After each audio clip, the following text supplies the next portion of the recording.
ago. So we're here today with Larry Russell, and the name might not necessarily be familiar to Kiss fans right off the bat, but Larry has played with Billy Joel and has been on stage with Bryan Adams, and Larry, who else have you played with? Um, there was a rocker who had a deal during the 70s called Elliot Murphy. He was kind of a Lou Reed guy, Stonesy, Right. signed to Columbia Records at the time. And I did a bunch of tours with him, opening up for the Kinks, and we opened up for ELO for a month. Oh, there you Played go. and yeah, did some work with the Mamas and the Papas. That's kind of a folky thing, though. Yeah, and, and Rock. and right up front, let's just tell the folks what you're doing today. Like if they want to find you online and all that, what do you do right now? Well, I've been producing for the last, I don't know, 20 years. I have a studio, like most guys who are in to In the say it like business, right? in the business have their own studios, but I've been really doing this a long time and I'm good at this, and I've got great gear, and so that's how I support myself. I produce songwriters, usually the ones that come in from the tri-state area, Right. and it's a soup to nuts kind of a thing. We build the song up in my studio, and in fact we had Ace here um, Recently, yeah. Well, recently in we July. haven't told them why you're on here first. So let's just give. So it's what is it? Majestic Music, is that the name, or No, what? no, no. It's Music Jacket. So it's a Music funny Jacket. Okay, spelling. sorry. So it's spelled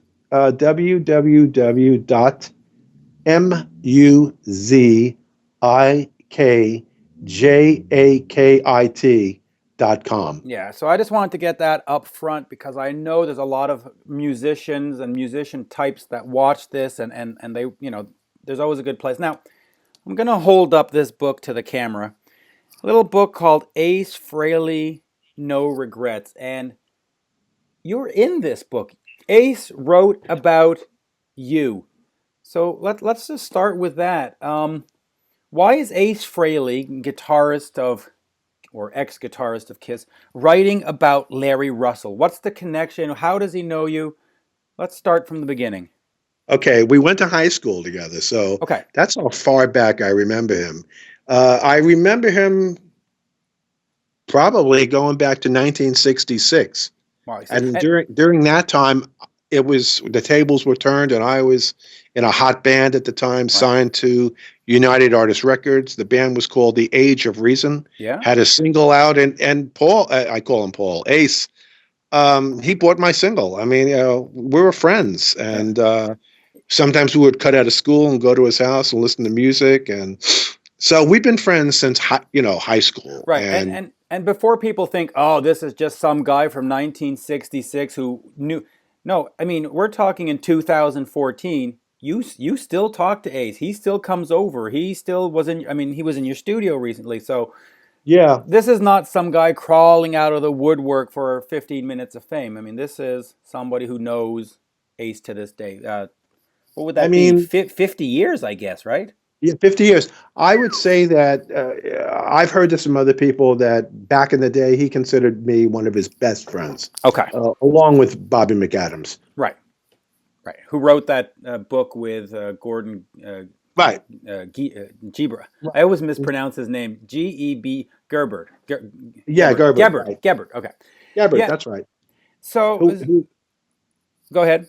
no, I would say he's a great guy, Gordon, and so is Bobby. Bobby, they're good friends of mine to this day. Yeah, but Ace and I haven't never lost contact all through the years, and every time he's in New York, he comes by or calls me, and and we meet at my favorite diner right on Broadway and 90th Street, and we chow down some burgers, whatever. It's just Yeah. we're like brothers. Yeah. So let's. Yeah, so I just wanted to mention that he did record, and that was well, I don't know if we want to get into that story now, but he Yeah. did record Let's go with that story. So in 2000, I guess it was 2013 because it was in 13. July. It was July 7th around that time. Mm-hmm. Because I remember that was Ringo's birthday. I remember when we came over. It's July 7th. Okay. Yeah, he called me from, he was sitting down in a plane seat. He was on his way from Los Angeles or San Diego, I forget where, to New York. and he asked me if I had Pro Tools. Right. He should have known I do because I helped him with his studio about 8 years ago. Right. Um, and I said why, and he said, well, because I'd like to record for, like some vocals and bass because I have a meeting tomorrow and I want to be ready to play for the record company. And I thought that was a good idea, and I said, yeah, we can do that. So he said, but can we do it 9:30 in the morning? And I thought, wow, all right, whatever. So he said, okay, so I'll call you when I get to New York City. So he called me around 10:15 from New York City when he landed, and then asked me if we could do it that night. And I thought, well, it's kind of late, and my neighbors, might, after 11, I think the law Yeah. tells you can't do any music, or at least loud stuff. And he said, no, we could, put headphones on and do it that way. And I thought, okay, let's do it. So he came over here probably around midnight and Right. walked in. We started working on some vocals, and I helped him out with direction and production. Right. And he sounded good. He sounded really good. I can't tell your audience what the song is because it's a secret in a way. It's a single. It's a cover song actually, Right. and it's He, perfect for him. by the way, And he's great at cover songs. I mean, you mentioned ELO yeah, before. He did Do Ya, and he's done Fox on the Run, and he's done New York oh, Groove and Into New the York Night. Grooves. He's Right. great, and 2000 Man and all that. Yeah, He's he's so perfect. great at covers. So yeah, so we ended up finishing it up, and he left here at about 5:30 in the morning, and he was a little late for his meeting, but it was a very successful meeting, and they loved the attitude in his vocal, which is what I was trying to do with him because he does have attitude. Yeah. And I think Kiss fans know that. They know that's Right. why they love him because he puts it out there. He's still rocking. He's still sounding good. He still sounds like Ace. Do you And know? Do you know if that was for E1 Entertainment? Because that's who he eventually signed with a 2 album deal. Was this a meeting with E1 or some other company, or you just don't know? I don't know what the name of the company is. He might have told me that night, and I've forgotten since then. But I know that they were definitely interested in Okay. him. And you know how difficult it is to get a record deal these days. Oh, absolutely. And but what I find remarkable, and this I guess is sort of typical Ace, is he's got a record company. You just said that it's or a record contract meeting coming up. We know it's difficult to get a record contract, and he's doing the song the morning of. Yeah. Hello. I mean, I mean, most people would think, okay, this was done 4 months ago, and then you shop it. No, no, he got in there and working till 5 in the morning. And I think you had told me previously that it was like a lunchtime meeting. I mean, he had to have this ready for noon, right?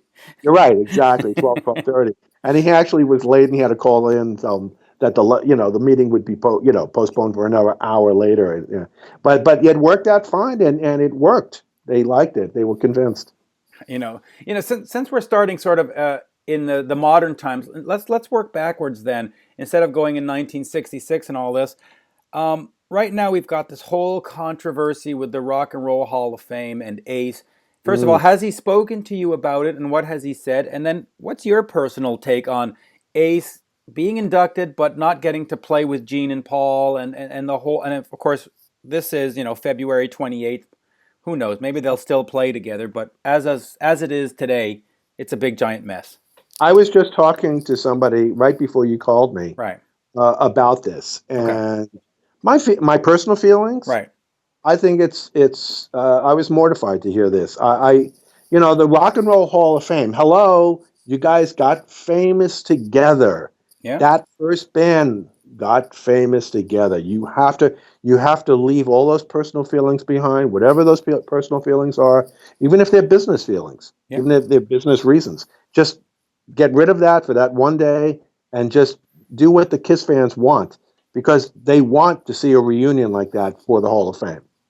Yeah, yeah, I think a lot of fans do. There are also some fans who also want to see that Bruce Kulick and Eric Carr get their That's due as well. But this whole not playing and Ace is on Eddie Trunk and Gene and Paul make their own statement. I mean, everybody's making statements, but nobody seems to be talking to each other. It's exactly, it's a bit and disappointing. that's a pity. That's the sign of the times, though. Everyone's kind of But emailing I got emailing their feelings. I Okay. got to say that said, to me, the Rock and Roll Hall of Shame is a complete sham, and I'd be, as a fan, as a Kiss fan, happier if they all stayed home and just boycotted that sham. I mean, this thing that said Kiss is not eligible for the last whatever 25 years, and then suddenly they, yeah, screw them, stick Right, them. exactly. To make it some sort of exception for that, and that's ridiculous. So yeah, I totally am with you on that. Yeah. It's awful. So let's go back to the early 70s. Like, He did. February. I did want to say one thing Yeah. though. I didn't. When the announcement was made, how long ago was that? A month ago, that they would be inducted. A month and a half ago, about. Yeah. Yeah, that when that happened, I just I texted him, Right. and he just said, "Thanks, Larry." He knows how I feel, so I don't have to get deep with him about it. Yeah, Uh, so he was a now the Go other ahead. thing is their first Kiss album came out on February 18th, 1974. So it's 40 years ago today. So let's go back to that time.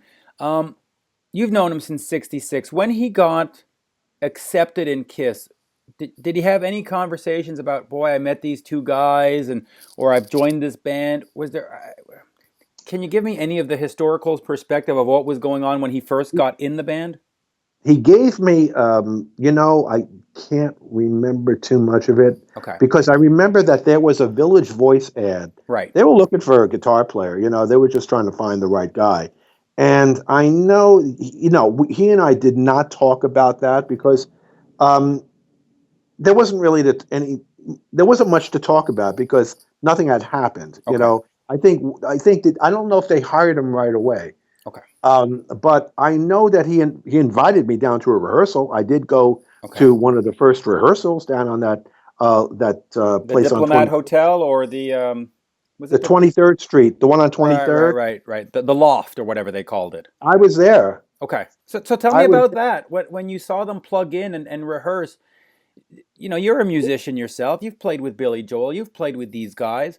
right. Did you get I, a I sense that something was special or you just go, man, it's just some New Yorkers, a dime a dozen.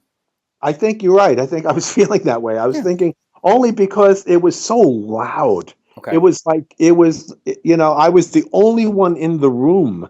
Okay. It was just me and them. Okay. And I thought, this is a little bit too loud for me right now. It's just, and I like loud music.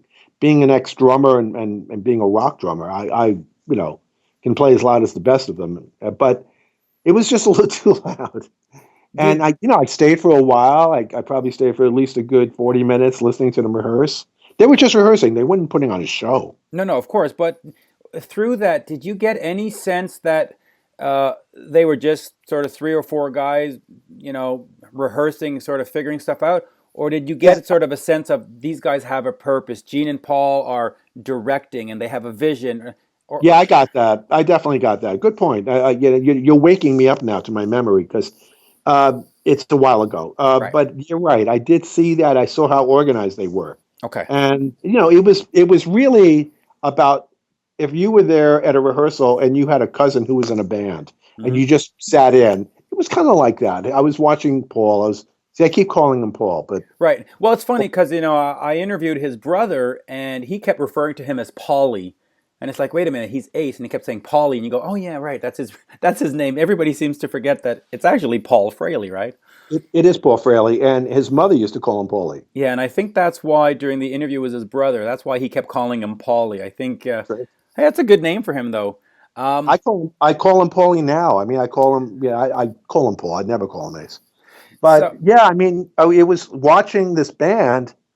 It was like, okay, this is what's going on there, and that's what's going on there, because I can analyze it as a musician, and thought, wow, they're really loud. I mean, they yeah, had Marshalls, turned up all the way. that's The room wasn't very, very well absorbed reflection. sonically right. Sonically, it was too much. Did they have makeup then? Were they experimenting, or was it just really three guys? I mean, first of all, was Peter with the band at that rehearsal? Because there was Yes, okay, it was the full band, no makeup. okay. So it was just okay. And were they talking about makeup at that time? Were they saying, That I "Hey, don't remember. That I don't remember. The only thing I have that reflects that year is a picture, a promo picture of them. Okay. and he wrote Ace autographed it saying, "To Larry, anytime you want to get drunk, just give me a call." Is that the that's not a note he would write anymore though, unfortunately, right? I will scan that for you and send that to you. Oh, I'd love to see that note. Now, so February 1974, the first album is released, which means that, months prior they had been working on it. Did you attend any of the studio sessions for the Kiss album? Not that one, but I did attend the Dress to Kill one. Oh. All right, so then let me throw out some of these questions and let's get to Dress to Kill, which happens to be, one of my favorite Kiss albums. I mean, anything for my baby, of course, Rock and Roll All Night, Right. and the look of the cover with the guys in the suit. I mean, that's a perfect album. So tell me about your story. So you were in the studio. What was They going were, on? I spent the whole day with them. I was just hanging out with them. It was just, I think Bobby might have been there too, Bobby McAdams, Wow. with me. Now I'm jealous Why? because I'd love to have been there, but of course I was. What was that? 1975. I was only 7. That's right. That's uh, right. We would have said, get out. well, it would have been too loud for your ears. I'm just kidding. Right. But no, we were hanging out. I remember this is when I first met Michael Frondelli, who was the engineer on it. Hmm. This was at Electric Lady Right. Studios. And, we just spent the whole day on that block on 8th Street, those pictures that were taken. As a matter of fact, I remember when they broke for photos. They had to take photos that day while Okay. I was there. So I remember hanging out in the studio, not watching them take photos, but I remember when they broke for photos. Do you remember anything going on in the studio in terms of pressure? Because the first album, Mm, did okay. The oh, second album was okay, but the third album, there was a lot of pressure, a lot of money on Bill O'Coin's credit card. There was a lot of, we got to have something here. Was Bill O'Coin watching over them? Was Sean Delaney there? I think Neil Bogart was there. Okay, and oh, because he was the producer.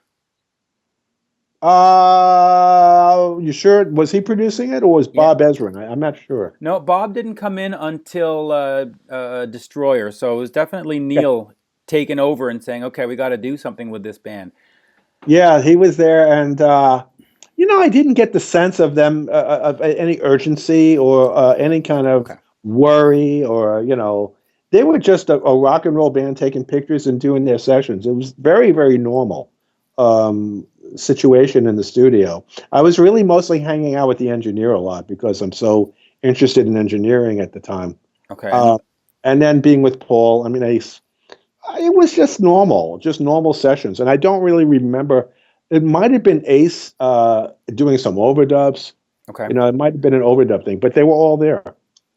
Okay, good. So now, the band starts taking off. Alive comes out, and they get to that next level.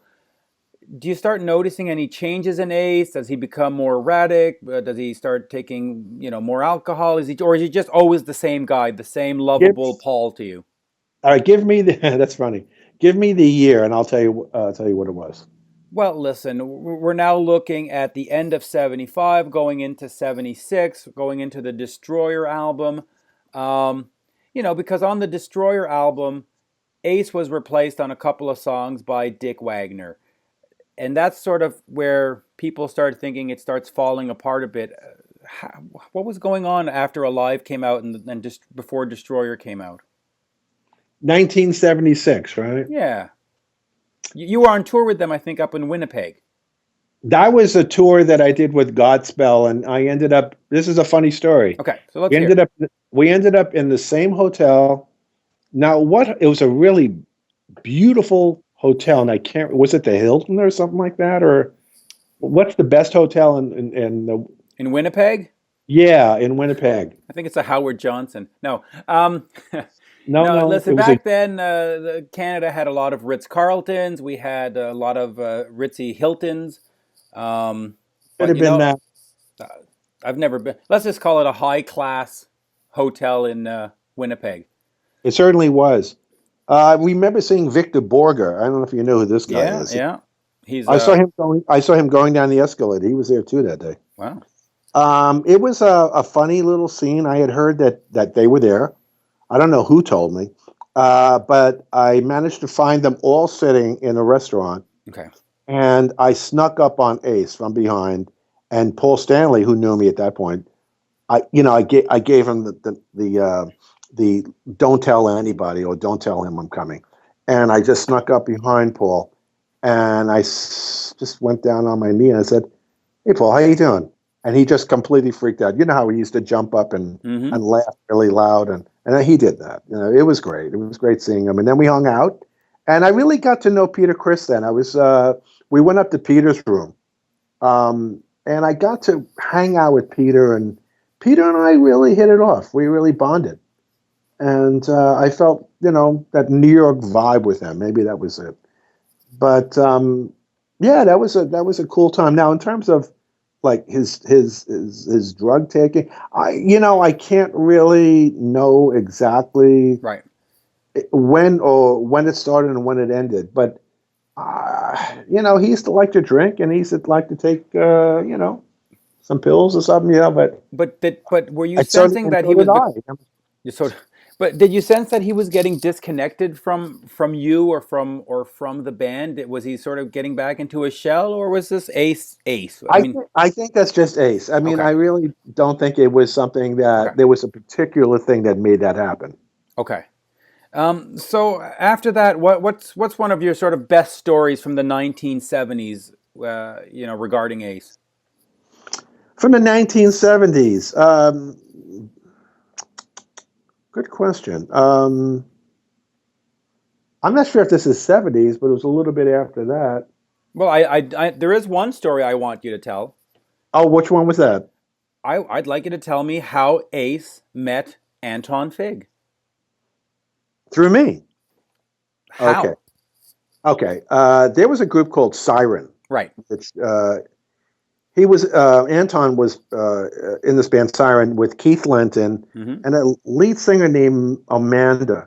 Right. And they were looking for bass players, and I auditioned for them. And it was between me and somebody else, one of their friends, and the other person got it. Unfortunately, I was really wanting to be in that band, but Right. I still remained friendly with these people.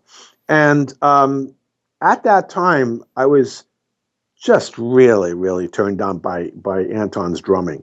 Right. And I had the demo. I brought it up to Ace's house. He had a house up in Westchester, one of his homes. Right. And I played him this demo. And I kept, enthusiastically saying, listen to that drummer, listen to that drummer.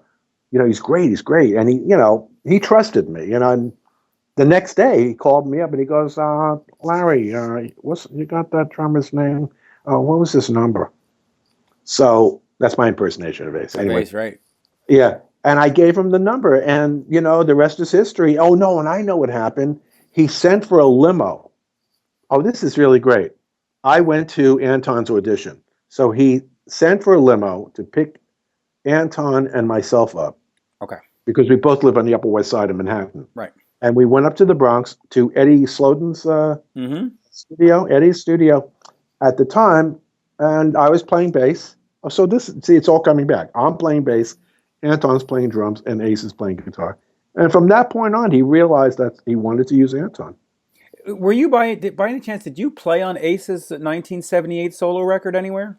I did one track that was not used, so Oh, hold on, back up. What track was not used? it was some blues thing, which was really insulting. I mean, I thought that I would have loved to have gotten it to some song instead of a blues thing, Right, and right, right. so yeah, I mean, I got paid triple scale, and Eddie Kramer was there, and Anton, and it was kind of like he was almost feel like he was just kind of do me a favor, but it's unfortunate, but that's the way the business is sometimes. Yeah, but But it was Kiss fans love the whole minutia of the band, and so when you say that there is unreleased 1978 Ace Frehley solo album demos, we all go, "What?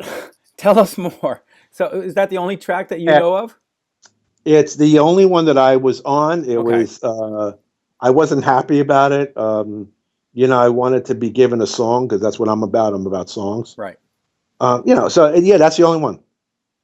Oh well, hey, at least there's one more song out there. Um, Oh, there is actually.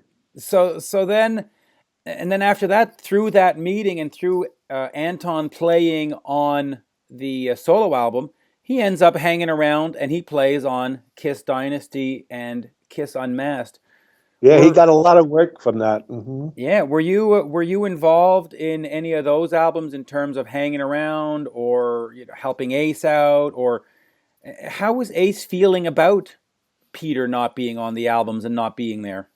Or do you know? I think that it's hard to say and remember, but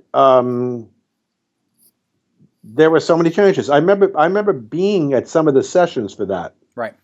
Because I would occasionally come down and just listen. Uh, in terms of knowing how he felt, I don't really know. He never really would talk about that. Well, He would do his ace act and walk in and walk out and just looks like he always looked like he was going to fall over. how did you feel about that? Because you were there from the beginning. You saw them at the rehearsals before they had an album out. You heard the first album. You were there for Dress to Kill. They were an aggressive band with that sort of, black leather look. And then they move Yeah. into the pink and the purple and the red and the green and the I Was Made for Loving You. Just you as a fan, or just as a person. First of all, are you a Kiss fan, or were you a Kiss fan? I'm too close to it to be a fan. It's Okay. like it's like, are you a fan of your cousin? Yeah. It's like Right. Gotcha. it's a hard question to answer. But Okay, I'm not. but as an observer of the fan, when you hear this new musical direction, what was your gut reaction to "I Was Made for Loving You" and "Dirty Living" and Well, "Charisma"? I know the writers for that. I know Desmond Child. Right. I was in a band with Desmond Child, as a matter of fact, years ago. But yeah, it was. I realized though that music was changing and that Paul Stanley was a smart guy.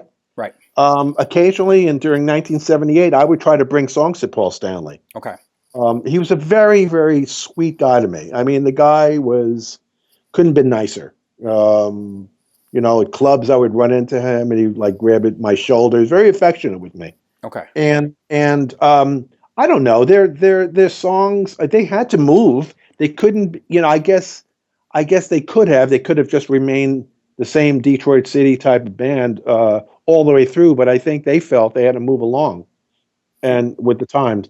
Um, I don't have a real opinion about that because I just think that So you um, heard the songs and thought this was a logical progression. yeah, to me it was a logical progression. Exactly. Okay. Yeah, fair enough. Now, Yeah. Larry, we've already hit the half hour mark, Okay. and we've just gotten to the end of the '70s, and I think we're going to have to go through the '80s, sort of in its own show. Would you mind if we cut here today and then maybe do a part two? I would love it. Okay, Anything to help. yeah, I Anything to think help.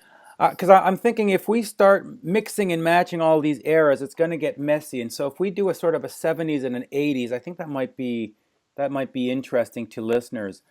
And Yeah, I could talk about the time I went to his house for his birthday party. It was a surprise birthday party. So oh, I want to hear that. So you know what? yeah, Let's consider this part one, and I hope the fans enjoy this one. And let's plug your studio one more time. Where can they yeah. find you? I mean, I'm on West 89th Street, Okay. and I can do basically any kind of music you got, and I could also remix any tracks you have. So that's another thing. I have a full-fledged, plug-in situation, SSL plugins, and really great stuff for mastering. So But you know if what?